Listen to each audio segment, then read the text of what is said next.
tumbuh kembang anak boleh Mas, kayak tumbuh kembang aja lah, karena kawan-kawan yang lain sudah banyak masa perkembangan. Jadi jelaskan sedikit tentang pertumbuhan dan perkembangan anak.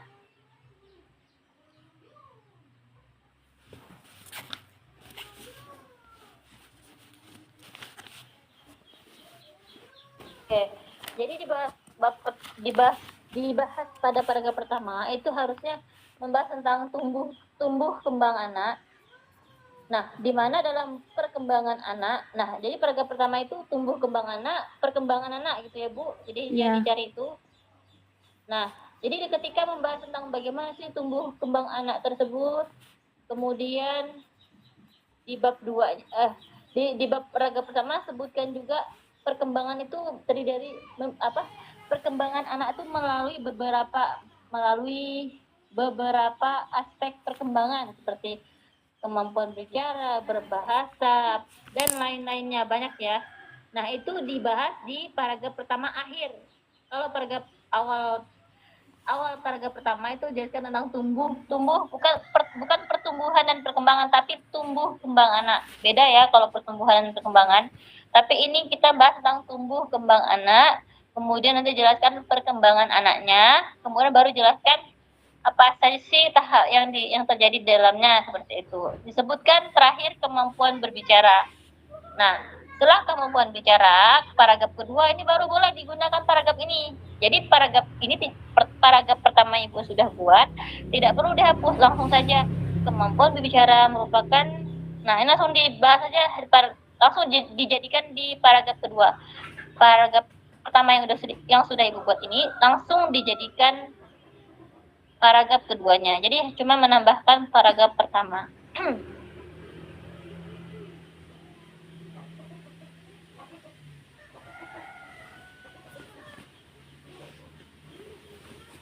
Oke, sudah bagus ya. Paragraf pertama yang Ibu buat ini sudah bagus. Kalimatnya formal dan tidak kaku juga bagus ya.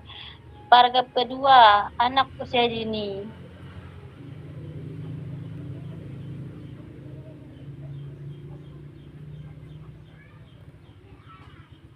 Paragraf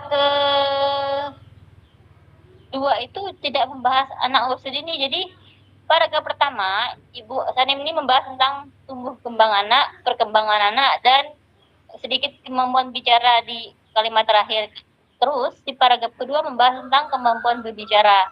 Nah, di paragraf ketiga harusnya Bu Sanim itu mengaitkan antara kemampuan berbicara dalam proses kegiatan belajar anak. Dalam proses kegiatan belajar anak itu di paragraf ketiga. Jadi kaitkan kemampuan berbicara dengan kegiatan belajar anak usia dini di paragraf 3. Oke, sudah. Jadi kan kita melihat tuh bagaimana sih kemampuan berbicara anak itu dalam kegiatan belajar. Apakah anak mengalami kesulitan atau kemudahan seperti itu. Itu di paragraf ketiga. Paragraf keempat, jelaskan dalam proses kegiatan belajar dan proses kegiatan belajar mengajar anak. Nah, bagaimana sih kemampuan bicara atau kegiatan anak dalam proses berinteraksi, kan kegiatan bicara dengan kawan-kawannya ya, itu jelaskan di paragraf keempat, dikaitkan. Nah, bagi paragraf 4 itu proses pembelajarannya ya, bagaimana sih proses pembelajarannya. Kemudian di paragraf kelimanya itu dikaitkan dengan dalam proses pembelajaran itu kan menggunakan beberapa teknik ataupun cara agar anak mudah dalam berbicara atau berinteraksi dengan kawan-kawannya. Nah, maka di paragraf kelima itu membahas tentang metode bercerita tadi ya Bu ya, metode bercerita seperti itu. Jadi paragraf kelima ini fokus ke metode bercerita. Nah, kalau paragraf 4 tadi tentang bagaimana proses pembelajarannya, nah paragraf kelima ini menjelaskan bagaimana sih teknik atau cara yang dapat dilakukan seperti itu melalui metode bercerita seperti itu. Nah, paragraf ke-6 menjelaskan penelitian terdahulu, kemudian tujuan penelitian dan manfaat penelitian.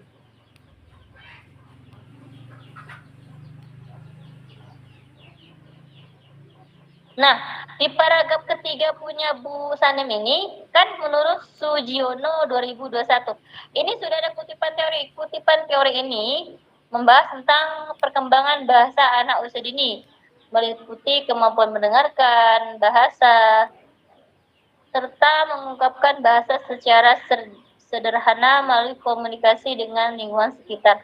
Kutipan ini dapat juga digunakan di paragraf pertama.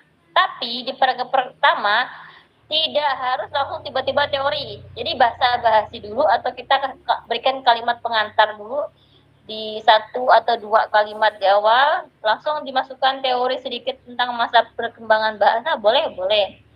Ya, seperti itu. Jadi ini tidak harus semuanya dibuang, bisa juga diambil, dipindahkan ke paragraf yang membutuhkan. Oke, turun ke bawah, Bu. Sudah jelas ya, kayak latar belakang yang saya berikan udah terurai dengan ikuti judulnya lah. Oke, sudah turun ke bawah. Saya mau lihat di paragraf terakhir. Paragraf terakhir.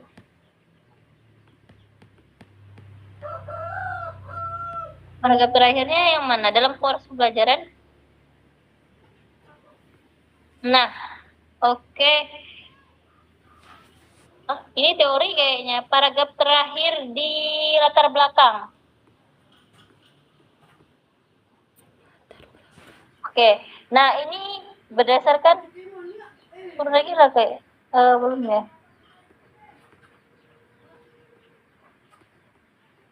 Oh, stop.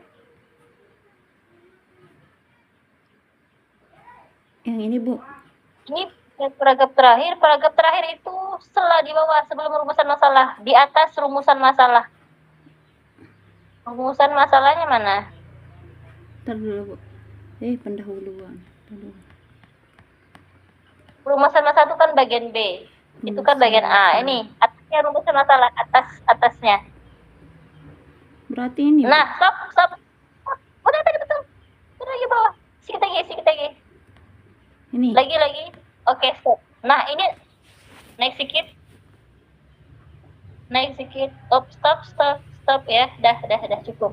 Nah, di sini ada penelitian mengenai metode bercerita dalam meningkatkan.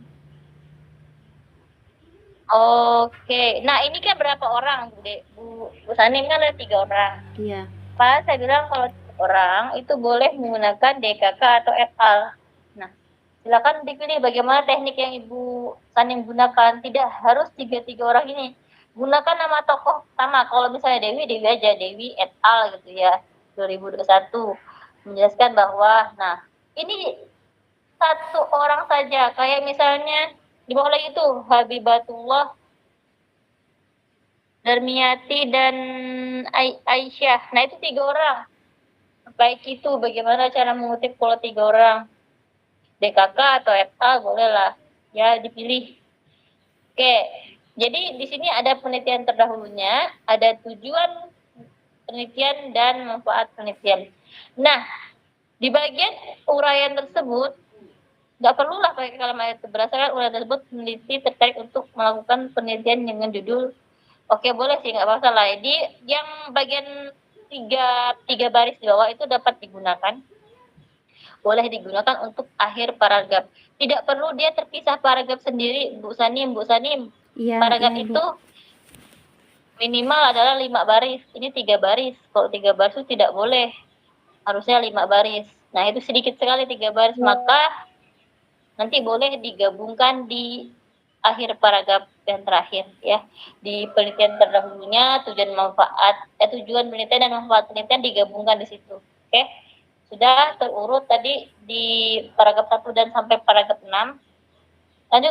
Lanjut ke rumusan masalahnya, Bu Sanim. Oke, berdasarkan latar belakang tersebut, maka rumusan masalah dalam penelitian ini adalah bagaimana dalam masalah penelitian ini adalah untuk mengetahui, harusnya ada untuk ya, adalah untuk mengetahui bagaimana meningkatkan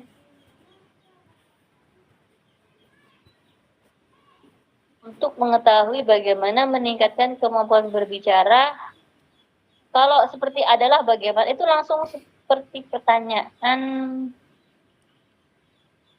untuk mengetahui bagaimana cara meningkatkan kemampuan atau teknik meningkatkan kemampuan bicara melalui metode bercerita pada anak usia di TK Harapan Bangsa Al-Hidayah Lombok. Nah, oke, kemudian tujuan ini satu aja sih sebenarnya cukup, kayak Bu Sri Kustini, Bu Juma, dan Bu Emilia mohon dilihat ya. Jadi ketika rumusan masalahnya cukup satu saja, mengacu ke judulnya. Satu saja cukup, kemudian tujuan juga satu cukup, ya, mengarah ke rumusan masalah. Kalau dilihat dari tujuan penelitian adalah untuk mengetahui peningkatan kemampuan berbicara anak usia dini melalui metode bercerita. Oke, bagus, dah. Manfaat penelitian, ada manfaat teoretis dan manfaat praktis. Turun ke bawah, Bu Sanim. Nah, ada bagi guru. Oke, sudah bagus ya. Ini sesuai dengan rancangannya. Jadi ada A, B, C, D. Poin 1, poin 2, A kecil, B kecil. Nah, itu sudah mengarah ke rancangan. Turun Bu Sanim ke bab 2. Hop, stop, kerangka teori. Bu Sanim membahas tentang pendidikan anak usia dini. Sebenarnya boleh ya, pendidikan anak usia dini boleh. Cuman bahas juga tentang perkembangan anak, masa perkembangan anak. Jadi masukkan teori itu tidak perlu pakai kerangka teori. Kalau kita melihat di contoh di sesi kedua dan contoh dari mahasiswa sebelumnya, itu tidak ada menggunakan kerangka teori. Kecuali kawan-kawan menggunakan dari perguruan tinggi yang lain. Ya. Langsung saja, misalnya masa pertumbuhan, masa perkembangan, atau lain-lainnya. 1, misalnya kemampuan berbicara. 2, manfaat kemampuan bicara. 3, tujuan kemampuan bicara. 4, 5, analisis kemampuan bicara. Nah, itu bagian-bagian tersebut diuraikan sesuai dengan rancangan proposal. Jadi tidak ada menggunakan kerangka teori. Ini sudah masuk ke tujuan pustaka, langsung ke teori apa saja yang digunakan ya, Bu Sanin. Iya. Jadi yang A ini harusnya adalah masa perkembangan anak usia dini. Jelaskan masa itu masa apa saja. Berarti kan tadi Bu Sani fokus ke kemampuan berbicara. Nah, fokus 1 titik kemampuan berbicara anak usia dini. Nah, itu bagian A. Bagian B berarti adalah tentang metode pembelajaran. Tidak bisa kita langsung metode bercerita, tidak perlu. Tidak bisa langsung B metode bercerita, tidak bisa. Karena metode bercerita ini merupakan pecahan dari metode pembelajaran. Metode pembelajaran itu banyak sekali jenisnya. Jadi kita harus bahas bahasa basi dulu di bagian B, metode pembelajaran. Baru bagian bawahnya itu poinnya 1 titik metode bercerita. 2, misalnya manfaat metode bercerita. Dah, tuh. Jadi mengarah ke permasalahan yang kawan-kawan hadapi ya. Oke, sudah itu tentang kerangka berpikir, kajian teorinya. Berarti yang pertama adalah masa perkembangan anak, yang kedua adalah tentang metode pembelajaran. Ya, itu cukup saja di kajian pustaka. Kita ke bab 3, Bu Sani.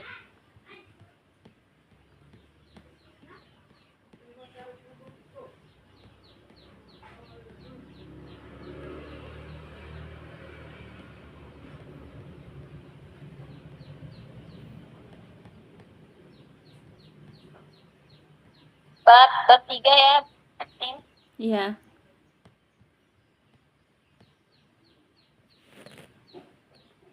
Udah, Bu. Mana yang udah? Ini bab 3. Bab 3-nya mana tulisan bab 3? Ini, Bu. Ini, Bu, udah. Nggak ada kelihatan, Bu. Kok gini sih tabel kebetulan? Coba naik ke atas sedikit, Bu Sanim. Iya.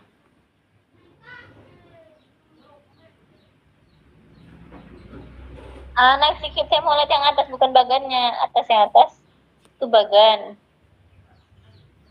Naik ke atas, Bu Sanim.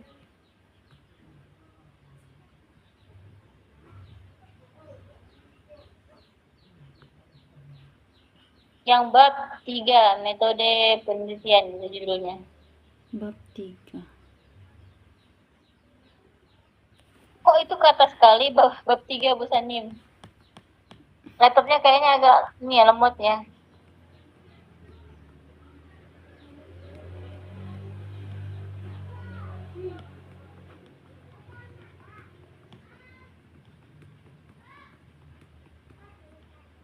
Ini Bu bab 3-nya. Bukan itulah kayaknya. Ini Bab dia. 3 metode Sudah, stop. penelitian. Iya. Ya, sudah. Bab 3 metode penelitian. Berarti A. Lihat ya formatnya ya, bukan 23.1, 2.1, 1.1, bukan seperti itu. Tapi A, jenis penelitian. Nah, penelitian ini menggunakan pendekatan deskriptif kualitatif. Nah, dalam setiap bagian-bagiannya ini, pembahasan ini harus ada kutipan. Kalau di sini, Bu Sanim itu menggunakan dari kutipan Sugiono tahun 2022. Nah, aman, sudah ada kutipannya. Jadi, secara otomatis, Bu Sanim ini sudah mengutip teori. Nah, sudah. Turun bagian B. Mana B-nya Bu Sanim?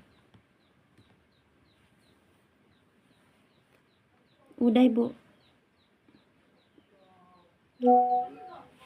Oke, lokasi dan waktu penelitian.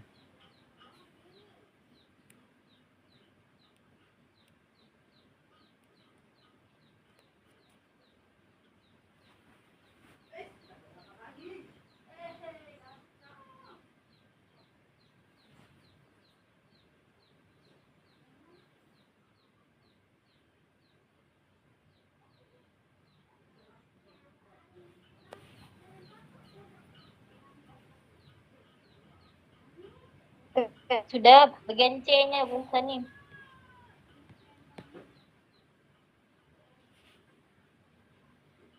Nah, ini bagaimana 2 paragraf nih? Maksudnya satu paragraf aja.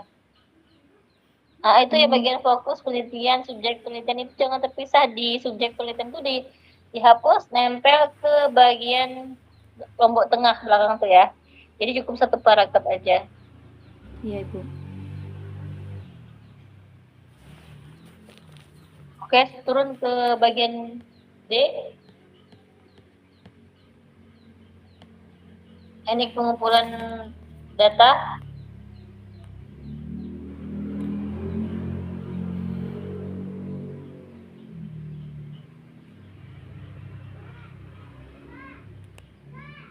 Nah, kok tidak ada teori Bu Sanim di sini? Jadi, teknik pengumpulan data yang Ibu Sanim gunakan ini kan ada observasi, dokumentasi, wawancara. Biasanya seperti itu kalau penelitian deskriptif.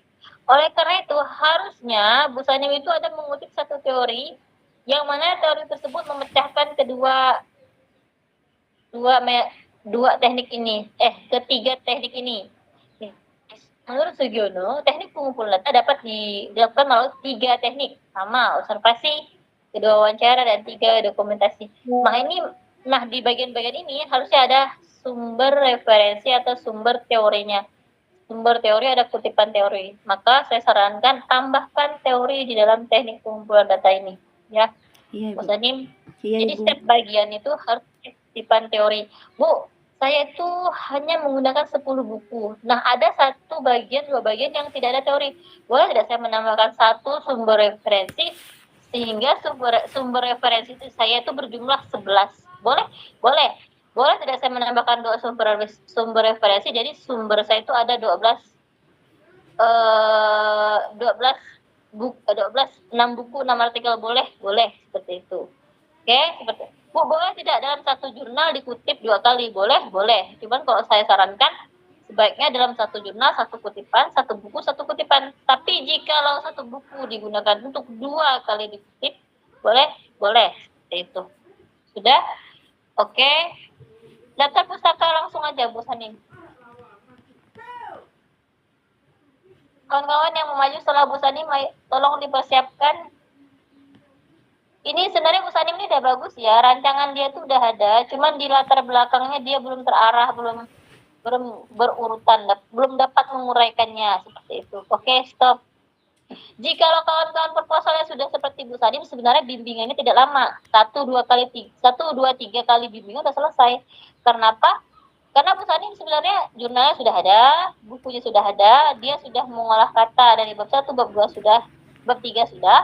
hanya saja dia cara menguraikan di latar belakang belum tersampaikan saja sebenarnya.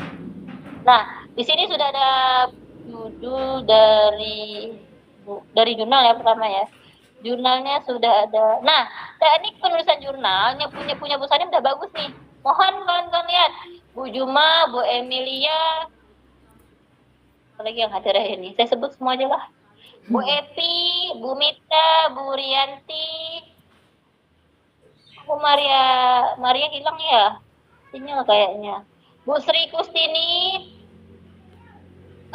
mohon dilihat di sini dari punya Bu Sanim, ini nada rapi. Kalau dilihat tata caranya itu harusnya HTML-nya atau URL-nya itu dia berwarna biru ya, secara otomatis. Bu, bagaimana cara membuatnya biru? Kawan-kawan copy alamat tersebut pada jurnal yang kawan gunakan, di copy, pindahkan ke file Word proposalnya, kemudian copy, pastekan di halamannya, kemudian di enter satu kali, enter sekali. Nah, maka dia otomatis akan berwarna biru. Setelah dia berwarna biru, baru dirapikan rata kanan dan rata kiri di daftar pustaka ini, ya. Kalau kita udah urut Amzari, Devi, Guntur, udah sesuai abjadnya A B C D E F G H I J. Oke, sudah. Jurnalnya sudah ada 3 di sini. Sudah ada 5 belum, Bu? Bu Sanim, turun ke bawah lagi, Bu Sanim. 4, 5 ya, sudah ya. Oke, sudah aman. Maka Bu Sanim sebenarnya bimbingan tidak lama, karena ini kan dari bab 1, bab 2, bab 3 sudah terarah. Hanya saja mungkin 2 kali bimbingan lagi sudah selesai ya. Jadi yang kedua paling saya cuma ngecek sudah betul, sudah urut latar belakangnya. Kemudian pengutipannya sudah jumlah pengutipan sumber teori sama tidak dengan daftar pustaka. Daftar pustaka punya Bu Sanim ini kan udah banyak. Maka saya cek nanti ada tidak kutipan Mulyasa, kutipan Rambe, kutipan Sudarti di bab 1, bab 2, bab 3. Dari ketiga bab tersebut ada tidak kutipan dari Suyandari. Saya akan cek satu persatu nama tersebut sesuai tidak dengan kutipan teori di atas. Itu saja bimbingan terakhirnya. Oke, Iya, sudah Bu. Bu Sanim, sudah Ya, atas ya. Oke, makasih Bu. di close. Ya, sama-sama. Ayo, siapa lagi yang mau maju? Silahkan. Semakin cepat semakin baik ya kawan-kawan. Jadi segera dikerjakan biar cepat selesai.